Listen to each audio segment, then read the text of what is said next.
और इस वक्त की बड़ी अपडेट आपको बता दें, उत्तर प्रदेश की सियासत से जुड़ी हुई ये अपडेट है। समाजवादी पार्टी लगातार हल्ला बोल कर रही है सत्तारूढ़ भाजपा के खिलाफ और कल यानी कि 1 मई को सपा प्रदेश के हर जिले में विरोध प्रदर्शन करने जा रही है। इसको लेकर सपा के प्रदेश अध्यक्ष ने जिला इकाइयों को निर्देश जारी किए हैं। ये पत्र लिखा है जो हम आपको स्क्रीन पर दिखा रहे हैं। इस वक्त की बड़ी अपडेट है, कलेक्ट्रेट पर सपा कार्यकर्ता कल धरना देंगे। उत्तर प्रदेश के सभी जिलों में राष्ट्रपति के नाम संबोधित ज्ञापन जिलाधिकारी को सौंपा जाएगा। सांसद रामजी लाल सुमन पर हमला करने वाले आरोपियों पर कठोर कार्रवाई की मांग सपा की ओर से की जा रही है और इसी को लेकर धरना प्रदर्शन, प्रदेश व्यापी धरना प्रदर्शन कल आयोजित किया जा रहा है। हमले के आरोपियों को जेल भेजे जाने की मांग समाजवादी पार्टी की ओर से की गई है। इस बीच सपा के प्रदेश अध्यक्ष श्यामलाल पाल का बड़ा बयान भी सामने आया है। उन्होंने कहा है कि दलित विरोधी सरकार है और लगातार दलितों पर जिस तरह से हमले हो रहे हैं ये सरकार की दलित विरोधी मानसिकता को दर्शाता है और सरकार की इसी मानसिकता को उजागर करने के लिए हम जनता के बीच जा रहे हैं। सांसद पर हमला करने वालों को संरक्षण खुद सरकार दे रही है, ये आरोप भी श्यामलाल पाल ने लगाया है। सपा के प्रदेश अध्यक्ष हैं श्यामलाल पाल और अब लगातार वो जिले में आंदोलन करने के लिए लगातार अपने कार्यकर्ताओं को निर्देशित भी कर रहे हैं। इसी कड़ी में कल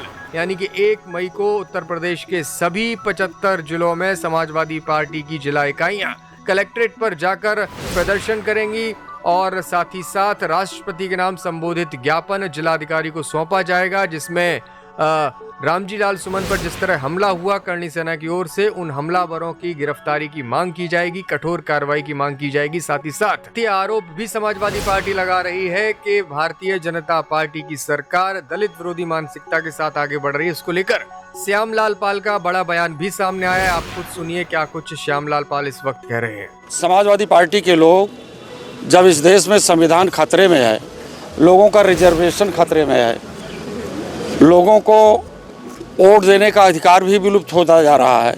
बाबा साहब ने इसीलिए कहा था ना इस देश में, और ये देश की जो पूंजीवादी सामंतवादी व्यवस्था है वोट का राइट्स भी नहीं दे रही थी गरीबों के लिए, अशिक्षित लोगों के लिए, पढ़े लिखे लोगों को कहाँ राइट्स दे रही थी। बाबा साहब ने बुनियादी सवाल उठाया कि जब हम वोट का अधिकार दे देंगे जनता को तो जनता अपने हिसाब से अपना राजा चुनेगी, और जब जनता अपना राजा समझदारी से करना शुरू कर दिया तो ये लोग जो है उन पर अत्याचार, दुराचार, बेईमानी हर तरीके पर उतर आई है सरकार। हमारे पीडीए के लोग क्यों नौकरियों में नहीं जा रहे हैं? वो क्यों नहीं विश्वविद्यालय के प्रोफेसर बन पा रहे हैं? आज़ादी के 75 साल बीत जाने के बाद आप पीएमओ कार्यालय में बताइए कितने हमारे सेक्रेटरी हैं? विश्वविद्यालय, इंजीनियरिंग कॉलेजों में हमारे कितने प्रोफेसर हैं? सरकार जवाब नहीं दे पाएगी इसका। भारतीय जनता पार्टी का कहना है कि अम्बेडकर की जो नीतियां हैं उनको जब भाजपा आई है तब से उसको बल मिला है। राष्ट्रपति पहले दलित नहीं बनता था, हमने राष्ट्रपति दलित बनाया। दलित प्रधानमंत्री बनने से, दलित राष्ट्रपति बनने से काम नहीं चलेगा। जो बाबा साहब डॉक्टर अंबेडकर के हिसाब से काम करेगा वो काम करेगा। इसीलिए बाबा साहब डॉक्टर अंबेडकर लोकसभा का चुनाव लड़े हार गए। जीतने वाला व्यक्ति बाबा साहब के पास गया और बाबा साहब से सवाल किया कि हम देश की पार्लियामेंट में क्या बोलेंगे, तो उन्होंने कहा कि आप बताओ तुम अपने पार्टी के हिसाब से बोलोगे कि अपने समाज को दृष्टिकोण मान करके बोलोगे?